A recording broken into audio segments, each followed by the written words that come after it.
नमस्कार दोस्तों, कैसे हैं आप लोग। उम्मीद करते हैं आप लोग बहुत अच्छे होंगे और आपकी तैयारी चल रही होगी। जैसा कि आपको हम पूर्व लेक्चर में ये भी बता चुके हैं आपको कि कौन कौन सी आगामी वैकेंसियां आने वाली हैं। महत्वपूर्ण ये है कि उत्तर प्रदेश पुलिस भर्ती के तहत आरक्षी के पद मतलब कांस्टेबल का पद 58,000 के पद आने ही वाले हैं। उनका नोटिफिकेशन जल्दी ही जारी ही होने वाला है। इनका टेंडर निकल ही चुका है जिसकी लास्ट डेट है 25/8। साथ साथ में हम आपको ये भी बताते चलें, यदि आप टाइपिंग किए हुए हैं, टाइपिंग यदि आपको आता है तो उत्तर प्रदेश पुलिस भर्ती में गोपनीय तथा लिपिक पद पर उपनिरीक्षक के पद पर भर्ती होने वाली है और साथ में रेडियो विभाग में भी भर्ती होने वाली है दोस्तों। इन तीनों का टेंडर निकल चुका है जिसकी लास्ट डेट है 25/8/23, जिसको हम पिछले वीडियो में आपको नोटिस भी दिखाए थे। और यदि आप अभी नहीं देखे हैं तो आप चले जाइए उत्तर प्रदेश भर्ती बोर्ड के वेबसाइट पर, आप वहां देखेंगे ये तीनों जो भर्तियां हैं, तीनों का नोटिस जारी हो चुका है टेंडर के संबंध में। ठीक है दोस्तों, आप वहां जाकर देख सकते हैं। और यदि आप तैयारी में नहीं जुटे हैं तो आप बिल्कुल तैयारी में लग जाइए, क्योंकि टेंडर पास होने के बाद सितंबर में ये नोटिफिकेशन आ ही जाएगा दोस्तों और आपके फॉर्म भरे जाएंगे सितंबर से।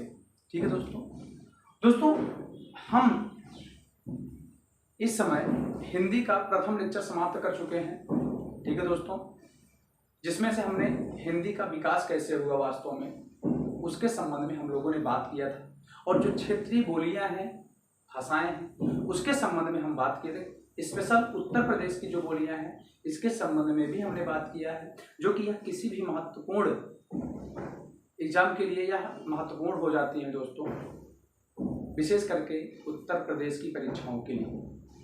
ठीक है, तो इसी क्रम में दोस्तों हम आज शुरू कर रहे हैं वर्णमाला को आप बिल्कुल मेहनत से पढ़ें, क्योंकि यहाँ से आपको भी पता है यहाँ से प्रश्न आने ही आने हैं। ठीक है दोस्तों, तो दोस्तों हम बात करते हैं सबसे पहले भाषा की जो सार्थक इकाई है। ठीक है दोस्तों, इसके बारे में बात करते हैं।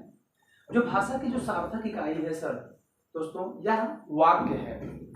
ठीक है, जो भाषा की सार्थक इकाई है वाक्य है। वाक्य से ही कोई भी पैसेज या कोई भी प्रश्न कुछ भी लिखावट में बनता है दोस्तों। ठीक है, तो भाषा की सार्थक इकाई वाक्य है और वाक्य से जो छोटी इकाई है वह उपवाक्य है। ठीक है दोस्तों, वाक्य से जो छोटी इकाई है वह उपवाक्य है और उपवाक्य से जो छोटी इकाई है वह पदबंध है। ठीक है दोस्तों, जो उपवाक्य से छोटी इकाई है वह पदबंध है। यह प्रश्न आप प्रीवियस ईयर में जाएंगे दोस्तों तो ये सारे के सारे प्रश्न आए हुए हैं आपके एग्जाम में। पदबंध से जो छोटी इकाई होती है दोस्तों वह पद या शब्द है, जिसको हम शब्द कहते हैं, वह पदबंध से छोटी इकाई होती है। ठीक है, अब हम पद से जो पद या शब्द से छोटी इकाई होती है दोस्तों वह अक्षर होती है। क्या होती है दोस्तों? अक्षर। जो पद या शब्द से छोटी इकाई होती है वह क्या होता है दोस्तों? अक्षर होता है। ठीक है, अक्षर से जो छोटी इकाई होती है वह ध्वनि होती है। ध्वनि हमारे लिए बहुत ही महत्वपूर्ण है दोस्तों। ठीक है, अब हम क्या करेंगे, इस ध्वनि के बारे में या वर्ड के बारे में हम चर्चा करेंगे दोस्तों। ठीक है, इस ध्वनि को ही वर्ड कहा जाता है। कहने का मतलब क्या हुआ कि जो ध्वनि है वह वर्ड के बराबर है दोस्तों। कैसे?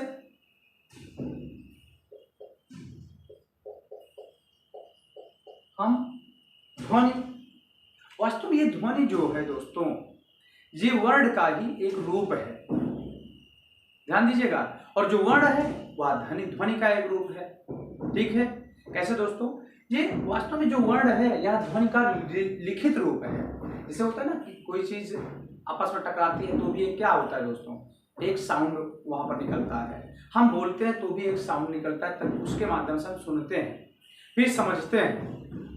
ठीक है दोस्तों, तो जो साउंड निकल रहा है, जो ध्वनि निकल रही है, उसी को लिखित रूप में यदि हम व्यक्त कर रहे हैं तो उसी क्या कहते हैं? वर्ड कहते हैं। तो ये दोस्तों क्या है? ये ध्वनि का लिखित रूप है। ठीक है दोस्तों, यह ध्वनि का मीन्स जो वर्ण है यह ध्वनि का लिखित रूप है, और जो ध्वनि है यह वर्ण का लिखित रूप है दोस्तों। वर्ण का लिखित रूप है। ठीक, तो आप समझ गए होंगे कि ध्वनि और वर्ण बराबर हैं, बस इसमें अंतर क्या है दोस्तों कि जो वर्ण है वह ध्वनि का लिखित रूप है, ठीक है, और जो ध्वनि है वह वर्ण का लिखित रूप है। ठीक है दोस्तों, चलिए अब हम बात करते हैं ध्वनि। ध्वनि कितने प्रकार की होती हैं दोस्तों, इसके संबंध में बात करेंगे। वास्तव में जो हिंदी में ध्वनियां हैं वह दो प्रकार की होती है दोस्तों। ठीक है, जो हिंदी में ध्वनियां हैं वह दो प्रकार की होती हैं, एक स्वर होता है और दूसरा व्यंजन होता है। ठीक है दोस्तों, एक स्वर होता है, एक व्यंजन होता है दोस्तों। अब हम इन दोनों के बारे में अलग अलग बात करेंगे। स्वर तो वो होते हैं दोस्तों, ध्यान दीजिएगा, यह बहुत ही महत्वपूर्ण हो जाता है। स्वर तो वो हैं जो स्वतंत्र रूप से बोले जाते हैं दोस्तों। अब हम बात करेंगे स्वतंत्र रूप से बोले जाने का क्या मतलब है। ठीक है दोस्तों, जो स्वर है वह स्वतंत्र रूप से बोले जाते हैं। इसका मतलब यह है दोस्तों कि स्वर को बोलने के लिए किसी भी चीज की आवश्यकता नहीं पड़ती है, किसी की सहायता नहीं लेनी पड़ती है, वह बगैर किसी की सहायता के वह बोला जाता है। ठीक है दोस्तों, लेकिन जो व्यंजन है उसको किसी न किसी की सहायता ली जाती है, और यदि उस व्यंजन में किसी की सहायता नहीं ली जाएगी तो क्या होगा दोस्तों, वह बोला ही नहीं जा सकता है। जैसे हम बात करते हैं दोस्तों,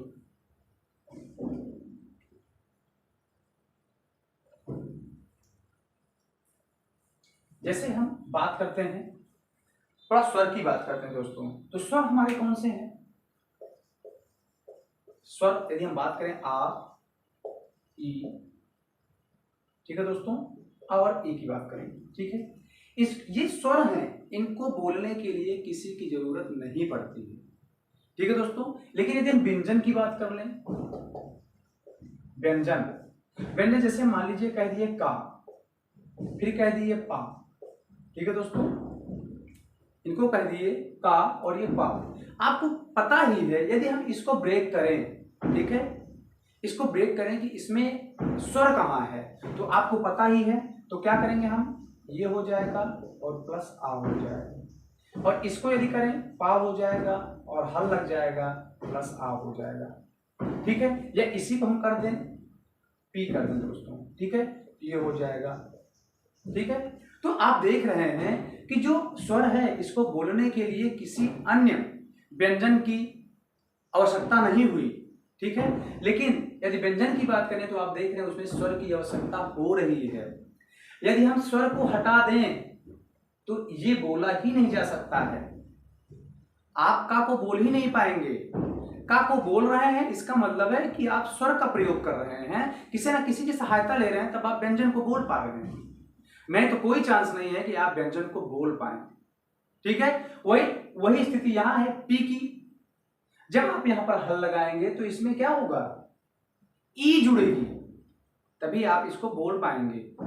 तो यहां से क्लियर हो रहा है कि जो स्वर होता है, स्वर को बोलने के लिए किसी अन्य व्यंजन की आवश्यकता नहीं होती है, और व्यंजन को बोलने के लिए स्वर की आवश्यकता होती है दोस्तों। ठीक है, तो हम आपको स्वर और व्यंजन में वास्तव में जो डिफरेंट है उसको हमने बताया, और एक तरीके से आप परिभाषा भी समझ गए कि स्वर की परिभाषा क्या है और व्यंजन की परिभाषा क्या है। ठीक है दोस्तों, अब हम बात करते हैं अलग अलग स्वर के बारे में। पहले हम स्वर के बारे में चर्चा करते हैं। ठीक है दोस्तों, अब हम बात करेंगे कि वास्तव में स्वर कितने प्रकार के होते हैं। ठीक है दोस्तों, स्वर कितने प्रकार के, तो स्वर जो उत्पत्ति के आधार पर होते हैं दोस्तों, स्वर जो उत्पत्ति के आधार पर होते हैं वह दो प्रकार के होते हैं। ठीक है, स्वर जो होते हैं दोस्तों उत्पत्ति के आधार पर जो होते हैं वह दो प्रकार के होते हैं। एक होता है ह्रस्व स्वर, इसको कहते हैं ह्रस्व स्वर, लघु स्वर, मूल स्वर। तीनों को एक ही नाम से जाना जाता है, तो ये तीनों को अलग अलग नाम से जाना जाता है, और है क्या, एक ही चीज है। ठीक है, इसको ह्रस्व स्वर कहा जाता है, इसी को लघु स्वर इसी को कहा जाता है, मूल स्वर, यही तीनों एक ही हैं। ठीक है, तो अब हम क्या करते हैं, ह्रस्व स्वर लघु स्वर और मूल स्वर के बारे में जानते हैं कि वास्तव में क्या है ह्रस्व स्वर। देखिए ये दोस्तों, यदि हम ह्रस्व स्वर की बात करें और इसी को हम कर दे रहे हैं क्या, मूल स्वर, और यही है लघु स्वर। ठीक है दोस्तों, यह होता है, ध्यान दीजिएगा दोस्तों, यह होता है जो ह्रस्व स्वर या मूल स्वर या लघु स्वर होते हैं वो 4 होते हैं। ठीक है दोस्तों, आ, ई, उ, री। ठीक है दोस्तों, यह मूल स्वर होते हैं या लघु स्वर होते हैं। इनको ह्रस्व स्वर भी कहा जाता है दोस्तों। ठीक है, इनकी संख्या क्या होती है, 4 होती है। आप इसको नोट करते चलें, आप इसको नोट कर लें। ठीक है, यह महत्वपूर्ण, बहुत महत्वपूर्ण है दोस्तों। ठीक है, क्या है ये, ह्रस्व स्वर, मूल स्वर और लघु स्वर हैं। इनकी संख्या कितनी होती है, 4 होती है। कौन कौन से होते हैं, इनको मूल स्वर कहा जाता है, ध्यान दीजिएगा। इनको लघु स्वर भी कहा जाता है, इनको ह्रस्व स्वर भी कहा जाता है। आ है, ई है, उ है, री है। ठीक है, ये तो हो गए इनकी बात, पहला टाइप का। दूसरा जो प्रकार होता है दोस्तों, मीन्स उत्पत्ति के आधार पर जो स्वर होते हैं वो होते हैं दोस्तों, दूसरा होता है संधि स्वर, दीर्घ स्वर या गुरु स्वर। ध्यान दीजिएगा, संधि स्वर,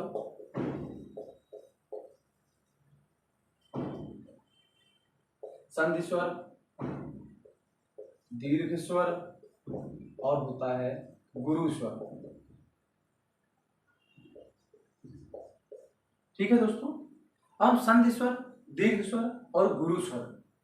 अब जो वास्तव में संधि, दीर्घ या गुरु स्वर होते हैं दोस्तों, यह जो होते हैं इन्हीं ह्रस्व स्वर, मूल स्वर और लघु स्वर के मिलकर बने होते हैं दोस्तों। ठीक है, जो ह्रस्व स्वर, मूल स्वर और लघु स्वर होते हैं इन्हीं से बने हुए संधि स्वर, दीर्घ स्वर या गुरु स्वर होते हैं।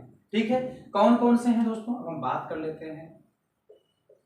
बड़ा आ है, फिर बड़ी ई है, बड़ा ऊ है, ए, आए, ओ, औ। ये होता है दोस्तों दीर्घ स्वर। ठीक है, ये दीर्घ स्वर होते हैं। ठीक है, दीर्घ स्वर, संधि स्वर और ये। ठीक है, ये वास्तव में होते क्या है, ये इन्हीं से मिलकर बने होते हैं। कैसे मिलकर बने होते हैं, अभी हम उनके बारे में चर्चा करेंगे। ठीक है, जब हम उच्चारण के आधार पर बताने लगेंगे उससे में। ठीक है दोस्तों, चलिए तो अब हम बात करते हैं, तो हमारे पास जो हिंदी में कुल वर्णमाला होते हैं, वर्णमाला में कुल कितने स्वर होते हैं उसके बारे में चर्चा करते हैं। ध्यान दीजिएगा दोस्तों, अब आप देख रहे हैं कि 1 2 3 4 5 6 7 8 9 10 11। ठीक है दोस्तों, यह कितना है, यह मीन्स आपको 11 स्वर दिखाई दे रहे हैं। ठीक है दोस्तों, अब कुछ लोग ये भी कहेंगे, ध्यान दीजिएगा, जैसे कह दे, ध्यान दीजिएगा दोस्तों, हिंदी वर्णमाला में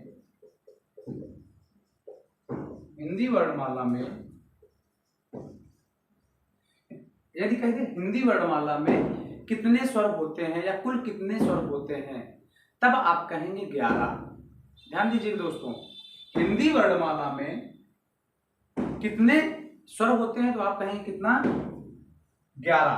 हिंदी वर्णमाला में कुल 11 स्वर होते हैं।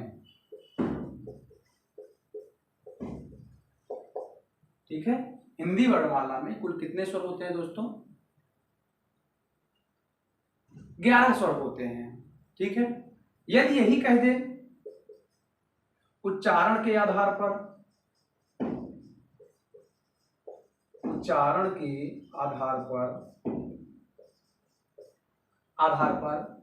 कुल कितने स्वर होते हैं, उच्चारण के आधार पर हिंदी में कुल कितने स्वर होते हैं, तो आप बताएंगे 10 स्वर। ठीक है, उस समय दोस्तों इसको हटा दिया जाता है। ठीक है, यदि कह देता है कि उच्चारण के आधार पर कितने स्वर होते हैं तो आप कितने बताएंगे, 10। तो उच्चारण के आधार पर कुल स्वरों की संख्या, कुल 10 स्वर होते हैं। ठीक है दोस्तों, तो उच्चारण के आधार पर कितने हो गए, कुल 10 स्वर हो गए मित्रों। दोस्तों यदि हिंदी वर्णमाला में कुल स्वरों की संख्या पूछता है तो 11 हो जाएगा, हिंदी वर्णमाला की बात करता है तो। लेकिन यदि कहता है कि हिंदी में कुल स्वरों की संख्या कितनी है तो आप 13 बताएंगे। ठीक है, कैसे उसको हम बता रहे हैं, ध्यान दीजिएगा।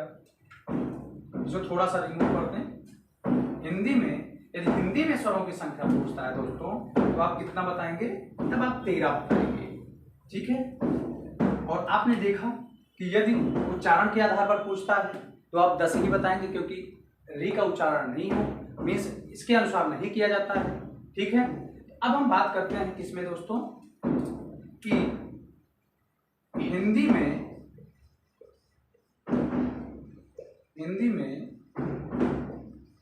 कुल स्वरों की संख्या, कुल स्वरों की,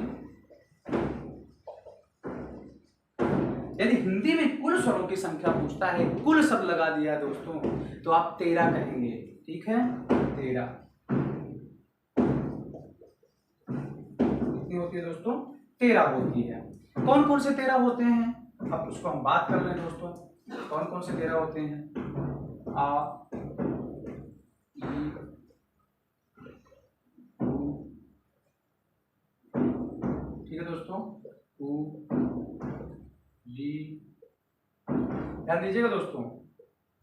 फिर उसके बाद बड़ा आ, बड़ी ई, बड़ा ऊ।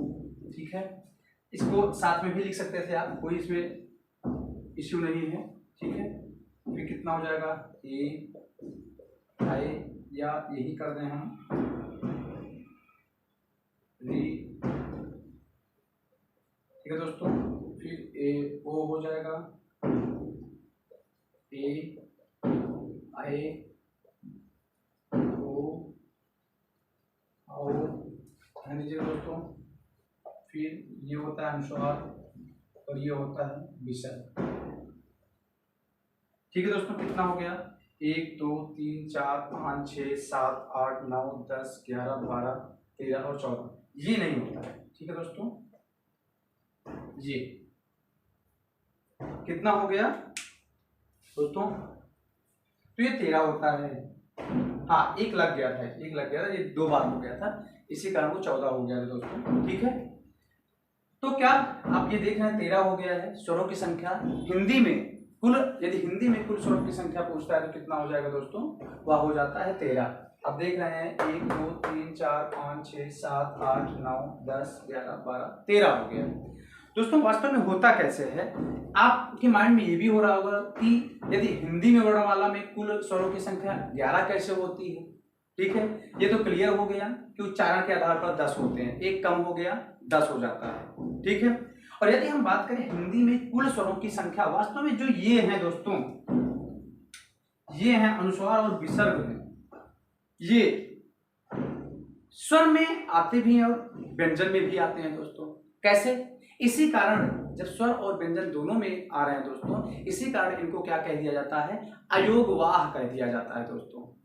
और यह कई बार आपके परीक्षाओं में आया हुआ है कि अयोगवाह कौन कौन से होते हैं और कितने होते हैं। ठीक है दोस्तों, तो आपको पता ही अयोगवाह 2 होते हैं, एक अनुस्वार होता है, एक विसर्ग होता है। ठीक है, तो इसी के संबंध में हम बात करते हैं। जो आ होता है, आ, ठीक है दोस्तों, यदि इसको हम अलग करें तो ये हो जाता है आ प्लस ये होता है दोस्तों, होता है कि नहीं दोस्तों। अब आप समझ सकते हैं ये स्वर है, ये स्वर है। ठीक है, और अब उसके बाद आपने परिभाषा व्यंजन की सुना ही है। यदि स्वर की बात करें, स्वर जो होते हैं स्वतंत्र होते हैं, स्वर को बोलने के लिए किसी की सहायता नहीं होती, किसी की आवश्यकता नहीं होती है।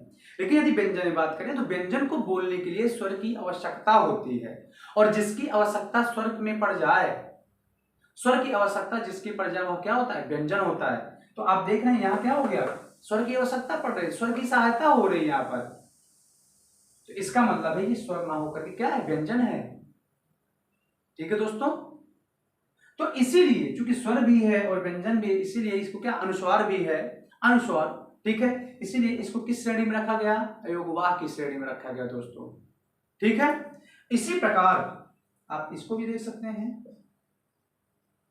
यदि हम इसको अलग करेंगे तो ये भी हो जाएगा आ प्लस विसर्ग। ठीक है दोस्तों, ये भी क्या हो गया, वही कि इसमें भी इसको भी बोलने के लिए लिखने के लिए किसकी आवश्यकता पड़ रही है, स्वर की आवश्यकता पड़ रही है। इस प्रकार हम कह सकते हैं कि हिंदी वर्णमाला की यदि बात करते हैं, हिंदी वर्णमाला में कुल कितने स्वर होते हैं, तो कितने स्वर होते हैं, 11 स्वर होते हैं। यदि हम बात करें कुल हिंदी में कुल कितने स्वर होते हैं, तब कितने होंगे, 13 होंगे दोस्तों। और यदि उच्चारण के आधार पर हम बात करें, उच्चारण के आधार पर, तो उच्चारण के आधार पर कितने हो जाएंगे दोस्तों, स्वरों की संख्या 10 हो जाएगी। उस समय भी नहीं होता है। ठीक है, चलिए अब हम बात करते हैं ये जो ह्रस्व स्वर, मूल स्वर, दीर्घ स्वर, ये है दोस्तों, इसके संबंध में हम बात करते हैं। दोस्तों अब हम बात करेंगे दीर्घ स्वर के संबंध में। ठीक है, दीर्घ स्वर वास्तव में जो होता है वह 2 प्रकार का होता है। ठीक है दोस्तों, दीर्घ स्वर 2 प्रकार का होता है। एक होता है मूल दीर्घ स्वर,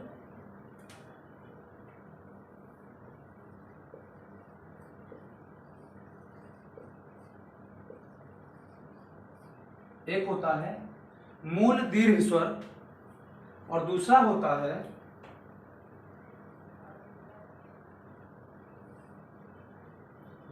है संयुक्त स्वर। ठीक है दोस्तों, दीर्घ स्वर भी 2 प्रकार का होता है। एक होता है मूल दीर्घ स्वर और एक होता है संयुक्त स्वर। ठीक है दोस्तों, तो अब हम बात करते हैं मूल दीर्घ के बारे में। जो मूल दीर्घ स्वर है दोस्तों, मूल दीर्घ स्वर जो आते हैं, बड़ा आ, बड़ी ई, बड़ा ऊ और औ। ठीक है, जो मूल दीर्घ स्वर आते हैं ये सिर्फ 3 ही हैं। ठीक है दोस्तों, जो मूल दीर्घ स्वर हैं वह 3 हैं, बड़ा आ है, बड़ी ई है और बड़ा ऊ है। ठीक है, इसको क्या कहते हैं, मूल दीर्घ स्वर कहते हैं दोस्तों। उसके बाद संयुक्त स्वर के बारे में हम बात करते हैं। संयुक्त स्वर में है ए, आई, ओ, औ। ठीक है दोस्तों, ये मूल दीर्घ स्वर हो गया और ये संयुक्त स्वर हो गया है। ठीक है, संयुक्त दीर्घ स्वर होता है, इसमें संयुक्त दीर्घ स्वर होता है दोस्तों।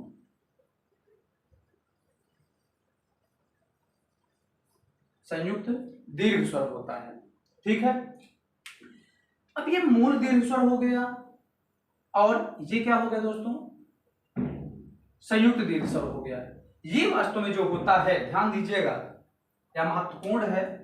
ये जो होता है आ में आ जुड़ता है तब ये हो जाता है बड़ा आ। समझ रहे होंगे आप। ठीक है, ये जब ई प्लस ई जुड़ती है तो क्या हो जाता है, बड़ी।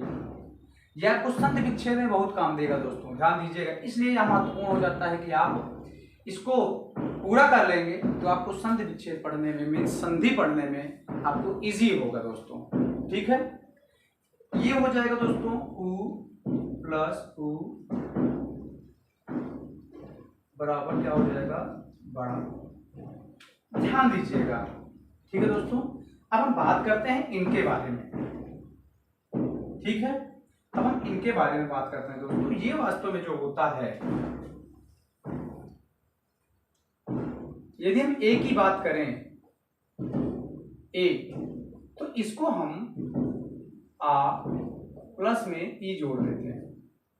ठीक है दोस्तों, तो क्या हो जाता है, आपको ए मिल जाता है। ध्यान दीजिएगा, यह बहुत ही महत्वपूर्ण है। अब इस ए में, या फिर इसको हम यूं लिखें, आ में जब ई जोड़ा जाता है तो क्या हो जाता है दोस्तों, ए हो जाता है। जब इसी आ में ये जोड़ते हैं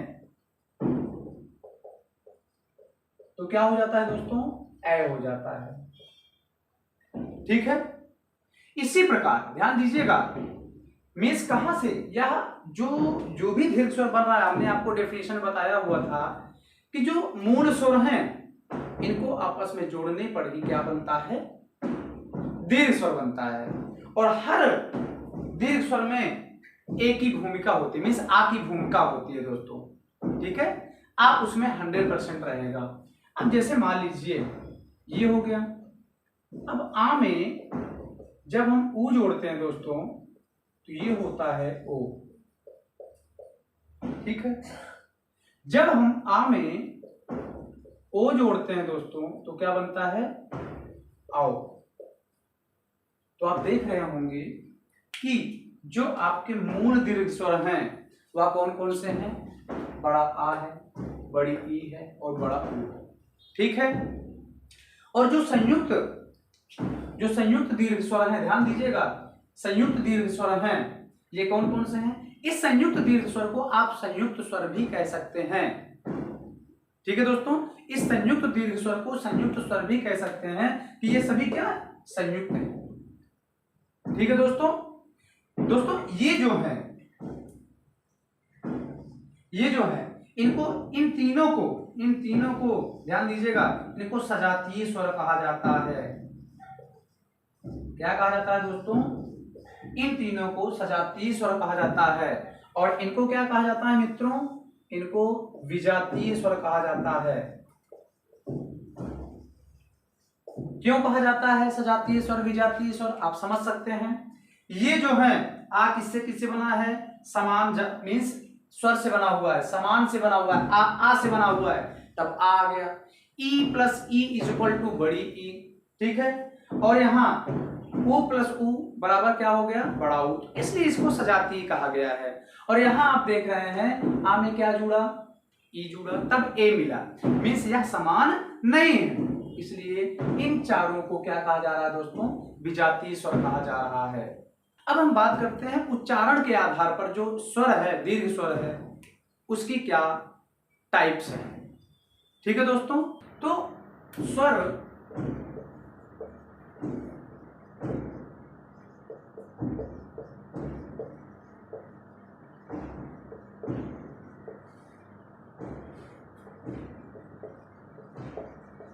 स्वर जो होते हैं उच्चारण के आधार पर दोस्तों 3 प्रकार के होते हैं, 3 प्रकार के होते हैं, ठीक है दोस्तों। जो स्वर होते हैं वो उच्चारण के आधार पर 3 प्रकार के होते हैं दोस्तों, ठीक है। तो कौन कौन से होते हैं, पहला है हर्ष स्वर, दूसरा होता है कौन सा दोस्तों, दूसरा होता है दीर्घ स्वर, और तीसरा होता है प्लुप्त स्वर, ठीक है दोस्तों। उच्चारण के आधार पर जो स्वर होता है वह 3 प्रकार का होता है। एक होता है ह्रस्व स्वर, ठीक है, दूसरा होता है दीर्घ स्वर, और जो तीसरा होता है वह होता है प्लुप्त स्वर। आप परिभाषा थोड़ा सा समझ लीजिए। इसके पहले हमने स्वर और व्यंजन की परिभाषा पढ़ाई था, अब हम ह्रस्व स्वर और दीर्घ स्वर प्लुप्त स्वर को पढ़ते हैं। ध्यान दीजिएगा दोस्तों, जो ह्रस्व स्वर है दोस्तों, ठीक है, ह्रस्व स्वर वे स्वर हैं जिनको बोलने में थोड़ा समय लगता हो। ऐसे स्वर जिनको बोलने में थोड़ा समय लगता हो उन्हें क्या कहा जाता है, ह्रस्व स्वर कहा जाता है दोस्तों, ठीक है। जिनको बोलने में थोड़ा समय लगता हो उन्हें क्या कहा, कम से कम समय लगता हो उन्हें क्या कहा जाता है, ह्रस्व स्वर कहा जाता है दोस्तों, या लघु स्वर कह सकते हैं, या इन्हीं को मूल स्वर भी कहा जाता है। और दीर्घ स्वर किससे कहते हैं दोस्तों, ऐसे स्वर जिसको बोलने में अधिक समय लगता हो, ठीक है, जिनको बोलने में अधिक समय लगता हो उन्हें क्या कहा जाता है, दीर्घ स्वर कहा जाता है दोस्तों। अभी हम इससे बात कर लें थोड़ा सा। ह्रस्व स्वर कौन कौन से हैं आपको पता ही है, ये कौन कौन से होते हैं, आ ई। आप देख रहे हैं यदि हम इसको आ बोलना है, आ हो गया, ठीक है, ई ओ, ये मीन्स इसको बोलने में बहुत ही थोड़ा समय लग रहा है दोस्तों, ठीक है। तो ह्रस्व स्वर क्या है कि ऐसा स्वर जिसको बोलने में बहुत ही कम समय लगता है, थोड़ा समय लगता है, उसको ह्रस्व स्वर कहते हैं दोस्तों। दीर्घ स्वर, दीर्घ स्वर दोस्तों वही जिसको बोलने में ज्यादा समय लगता है उसे क्या कहते हैं, दीर्घ स्वर, जैसे कौन कौन से दोस्तों, आ, ई, ऊ, ए, आए, ओ। आप देख रहे हैं कैसे, ओ, वहां ऐसे, ठीक है, आओ, ठीक है, ये होते हैं दोस्तों। और कोई छूट रहा है, बस, ठीक है, ये होते हैं आपके दीर्घ स्वर। अब हम बात करते हैं प्लुप्त स्वर। प्लुप्त स्वर ऐसे स्वर होते हैं जिनको बोलने में दीर्घ स्वर से भी अधिक समय लगे। ठीक है दोस्तों, मतलब दीर्घ स्वर में अधिक समय तो लगता ही था। अब प्लुप्त स्वर ऐसे स्वर हैं जिनको बोलने में दीर्घ स्वर से भी अधिक समय लगे, उसको प्लुप्त स्वर कहते हैं। ठीक है, आप इसको नोट्स में लिख लीजिएगा दोस्तों, इन तीनों की परिभाषा लिख लीजिएगा, और ताकि आपके नोट्स में रहे और आप उसको रिवाइज कर सके। ठीक है, तो प्लुप्त स्वर कौन कौन से होते हैं दोस्तों, प्लुप्त स्वर के बारे में हम बात करते हैं। ठीक है, जैसे यदि हम कह दें, जैसे हम कह दें रा, ठीक है दोस्तों, यदि रा के माध्यम से हम कहें राम, तो आप देख रहे हैं कि जो दीर्घ स्वर है उससे भी अधिक रा में समय लगा, रा उससे भी अधिक समय लग रहा है दोस्तों। ठीक है, जो प्राचीन बुकें हैं, प्राचीन ग्रंथ हैं, उसमें आप देखेंगे कि उसमें जो आ का काम करता है ये करता है दोस्तों। ठीक है, तो ये भी क्या एक प्लुप्त स्वर है दोस्तों। क्या है, प्लुप्त स्वर। इसको बोलने में दीर्घ स्वर से भी अधिक समय लगता है। ठीक है दोस्तों, तो ये है आपका जो स्वर का टाइप होता है, उच्चारण के आधार पर जो स्वर के प्रकार होते हैं वह 3 प्रकार के होते हैं। हर्ष स्वर हो गया, दीर्घ स्वर हो गया, और साथ साथ में कौन सा स्वर हो गया दोस्तों, प्लुप्त स्वर हो गया। ठीक है, उम्मीद करते हैं आपको यह समझ में आया होगा। ठीक है, अब हम आपको कुछ महत्वपूर्ण स्वर से ही संबंधित कुछ महत्वपूर्ण टर्म्स हैं, उनको हम नोट करा देते हैं। ठीक है दोस्तों, आप उसको नोट कर लीजिए अपने नोट्स बुक में, उसको कॉपी करके रख लीजिए और उसको रिवाइज करते रहिए। इंपॉर्टेंट तब हो जाएगा जब आप परीक्षा आ जाएगी, आप उसको रिवाइज करने वाले होंगे दोस्तों। ठीक है दोस्तों, अब हम बात करते हैं जीभ के प्रयोग के आधार पर जो स्वर होते हैं उनकी क्या संख्या होती है। ठीक है दोस्तों, तो वह भी 3 प्रकार के होते हैं। ठीक है, क्या क्या कौन कौन से होते हैं दोस्तों, पहला होता है अग्रस्वर, ठीक है, दूसरा होता है मध्य स्वर, और तीसरा होता है दोस्तों पश्च स्वर। ठीक है, अब आप समझ गए होंगे कि जो यह जीवा के आधार पर या जीभ के आधार पर जो यह स्वर होते हैं, अग्रस्वर, मध्य स्वर, पश्च स्वर, इसका मतलब है, अग्रस्वर का मतलब है कि जो जीवा है हमारी, जीवा के आगे वाले भाग से, कहने का मतलब ये जो जीवा है दोस्तों, इसके आगे वाले से भाग से यदि हम कुछ बोलते हैं, जो स्वर निकलता है उसे क्या कहा जाता है, अग्रस्वर कहा जाता है। ठीक है दोस्तों, और यदि हम इस जीवा के बीच से बात करते हैं, जो भी स्वर निकलता है, बीच से जो स्वर निकलते हैं उन्हें क्या कहा जाता है, मध्य स्वर कहा जाता है। और यदि हम यहां से बात करते हैं, पश्च से बात करते हैं, पीछे से बात करते हैं जीवा के, तो उसे क्या कहा जाता है, पश्च स्वर कहा जाता है। ठीक है दोस्तों, अब कौन कौन से हैं, कौन कौन से अग्रस्वर हैं, कौन कौन से मध्य स्वर हैं और कौन कौन सा पश्च स्वर है, इसके संबंध में हम बात करते हैं दोस्तों। ठीक है दोस्तों, आइए, तो ये है जो अग्रस्वर की यदि हम बात करें दोस्तों, तो अग्रस्वर हो जाता है ई, बड़ी ई, ए और आई, ये अग्रस्वर हो जाता है दोस्तों।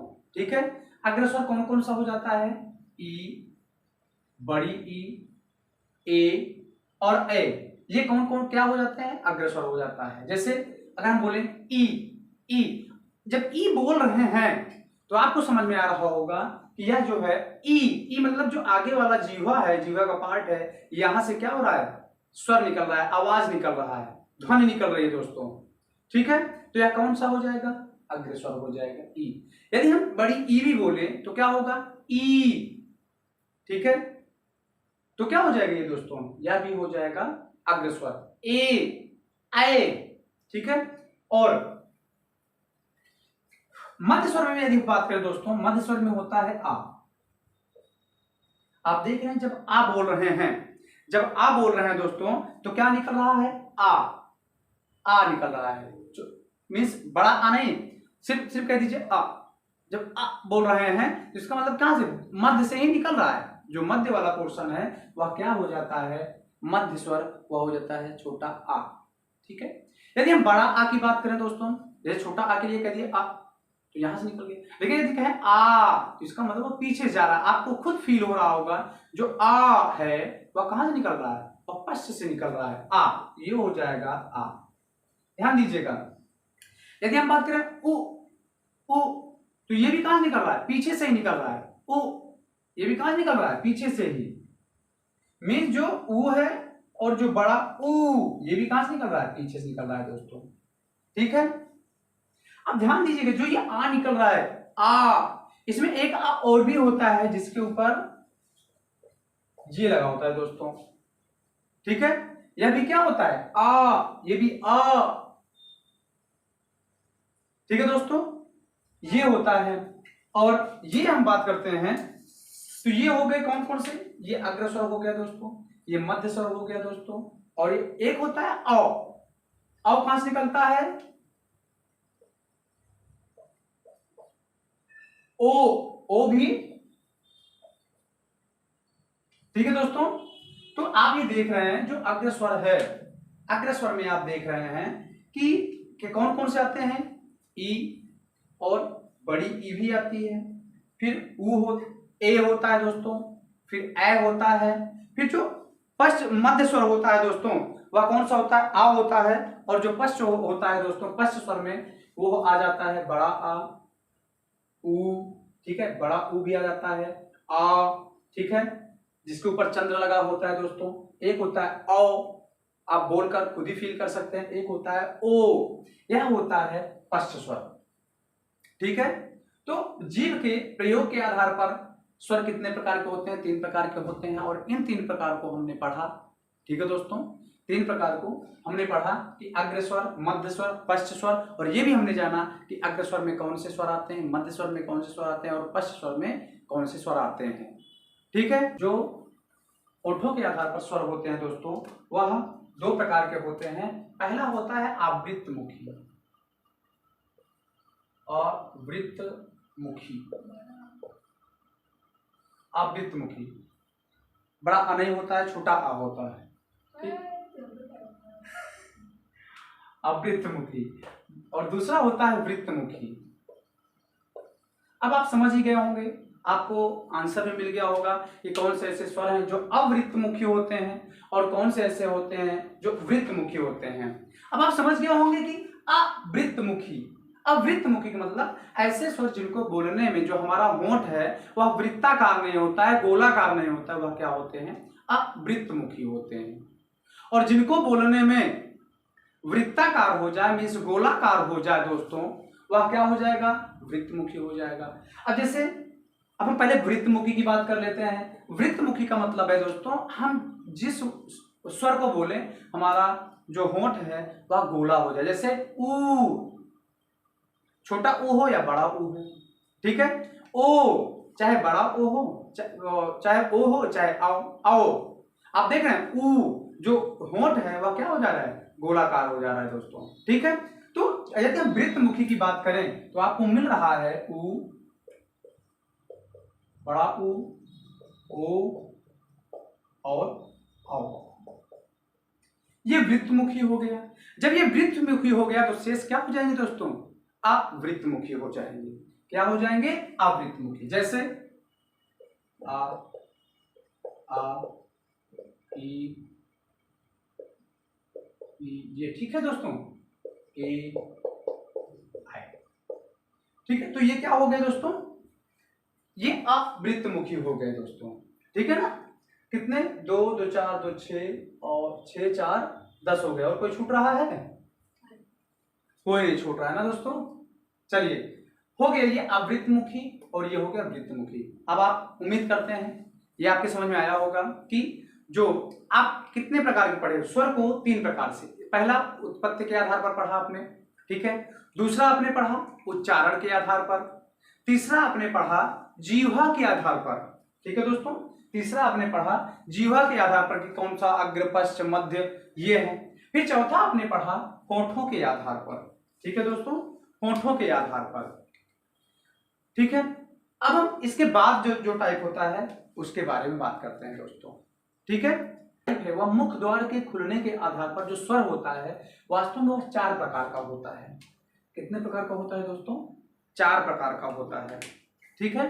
जो मुख द्वार, मुख विवर के, मुख द्वार को ही कहते हैं मुख विवर, ध्यान दीजिएगा दोस्तों, मुख द्वार को ही कहते हैं मुख विवर के खुलने के आधार पर जो स्वर होते हैं वह 4 प्रकार के होते हैं, ठीक है दोस्तों, 4 प्रकार के। अब सबसे पहले विवृत, ध्यान दीजिएगा, विवृत जो है दोस्तों, विवृत का मतलब हो जाता है जो ओपन होते हैं दोस्तों। ध्यान दीजिएगा, आपको मिस हम थोड़ा सा बताने का प्रयास कर रहे हैं। जो विवृत होते हैं कि ऐसे स्वर होते हैं जिनको बोलने के लिए हमारे मुंह को खोलना पड़ता है दोस्तों, ठीक है, ज्यादा खोलना पड़ता है, ठीक है, उसको कहते हैं विवृत। जैसे आ, अब आ बोल रहे हैं जैसे आम, ठीक है दोस्तों।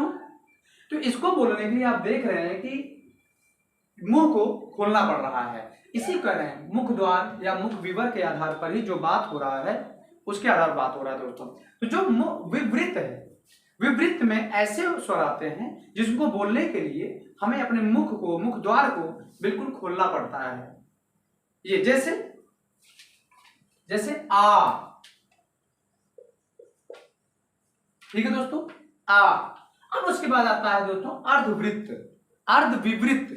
इसका मतलब ऐसे स्वर जिनको खोलने के, जिनको बोलते समय दोस्तों, जिनको बोलते समय हमको अपने मुंह को कम खोलना पड़ता है, ठीक है दोस्तों, जिनको बोलते समय अपने मुंह को कम खोलना पड़ता है उनको क्या कहते हैं दोस्तों?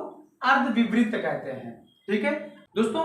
अर्धवृत्त, अर्धविवृत्त, अर्धविवृत्त में इसका मतलब ये है दोस्तों, जिन स्वरों को बोलने के लिए हमको अपने मुंह को कम खोलना पड़ता है दोस्तों, ठीक है, या ना के बराबर, लगभग ना के बराबर थोड़ा सा खोलना पड़ता है दोस्तों, उन्हें क्या कहा जाता है?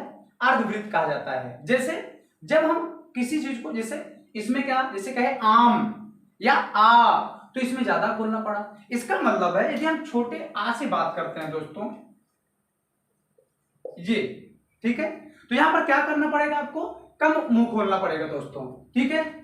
साथ साथ में ए हो गया,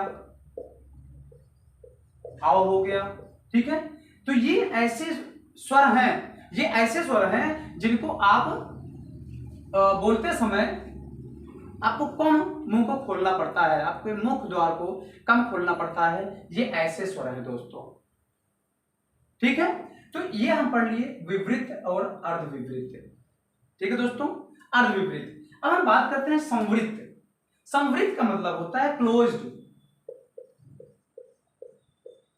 ठीक है दोस्तों। संवृत्त का, विवृत्त का मतलब हुआ ओपन, ठीक है। अर्धविवृत्त का मतलब क्या हुआ? Half open. वहीं दोस्तों संवृत्त का मतलब हो जाएगा क्लोज और अर्ध संवृत्त का मतलब होगा हाफ क्लोज, ठीक है। मीन्स क्लोज में क्या होगा दोस्तों?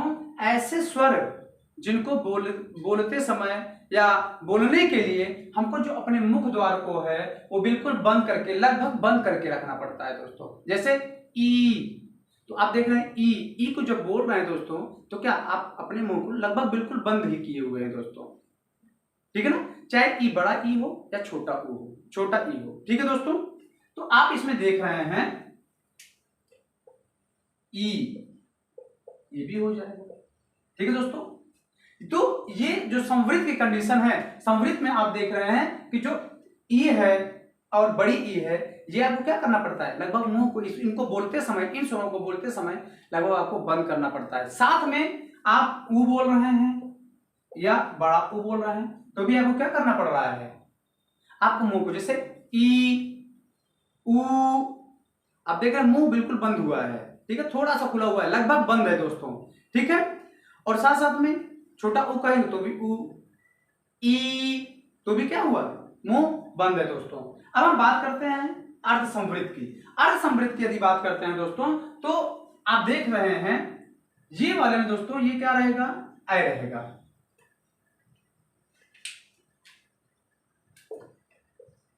ये अर्ध विपरीत में क्या रहेगा, अय रहेगा, अय। और यहां दोस्तों जो अर्ध संवृत्त में है ये क्या रहेगा, ए और साथ साथ में ओ। ठीक है दोस्तों। अब आप देख रहे हैं ए बात कर रहे हैं तो भी लगभग क्या हुआ, ये खुला तो है लेकिन उतना नहीं खुला हुआ है और बंद भी नहीं है दोस्तों। ठीक है, तो ये क्या हो जाएगा, अर्ध संवृत्त मीन्स आधा बंद हुआ जब मुख रहता है तो आप ए बोल सकते हैं और ओ बोल सकते हैं। उसी में संवृत्त मतलब क्लोज हो गया, ई बड़ी ई या उ बड़ा उ, ये क्या हो जाता है, ये संवृत्त हो जाते हैं। ठीक है, विपरीत में हो जाता है आ, अर्ध विपरीत में हो जाता है अ, ए और साथ साथ में अ भी हो जाता है। ठीक है दोस्तों, चलिए अब हम इसके बाद अब हम बात कर लेते हैं, कौन सा कुछ बच रहा है कुछ।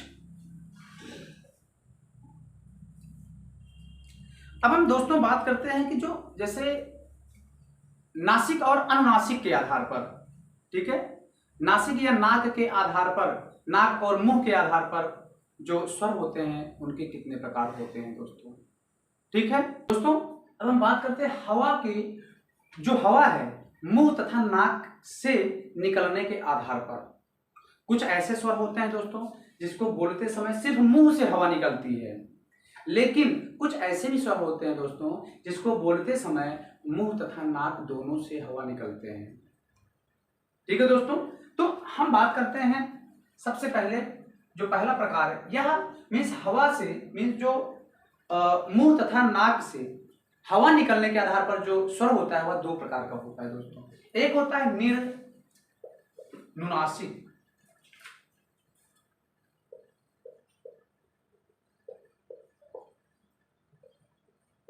निर्नुनासिक होता है दोस्तों पहला, और दूसरा जो होता है दोस्तों, दूसरा होता है अनुनासिक। ठीक है, इसको कहते हैं दोस्तों मौखिक स्वर, इसको मौखिक स्वर भी कहा जाता है दोस्तों। ठीक है, तो जो हवा जो है मुंह और नाक से निकलने के आधार पर जो स्वर है दो प्रकार से होता है दोस्तों। एक होता है निर्नुनासिक मीन्स मौखिक स्वर और एक होता है अनुनासिक।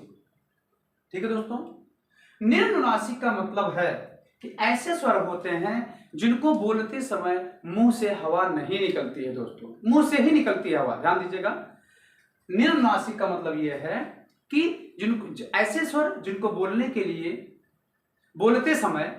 बोलते समय सिर्फ मुंह से ही हवा निकलती है, उसे क्या कहते हैं दोस्तों, निर्नुनासिक कहते हैं। जैसे दोस्तों आ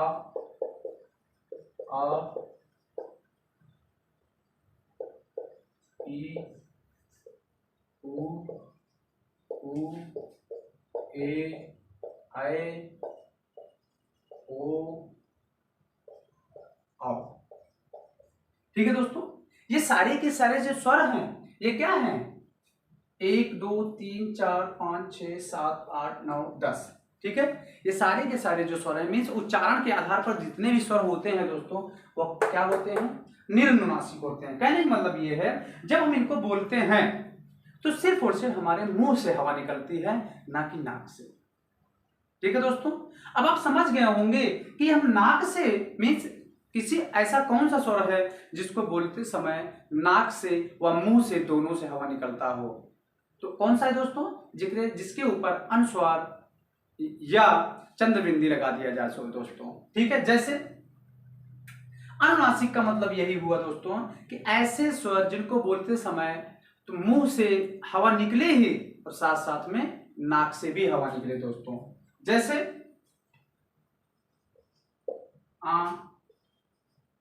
अंगबिंदी।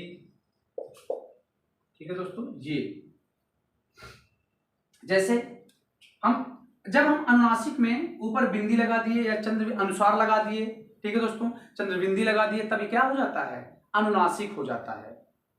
ठीक है दोस्तों, अनुनासिक। तो ये हुआ दोस्तों मुंह व नाक से हवा निकलने के आधार पर जो स्वर होते हैं वह यही होते हैं, एक होता है निर्नुनासिक, एक होता है अनुनासिक दोस्तों।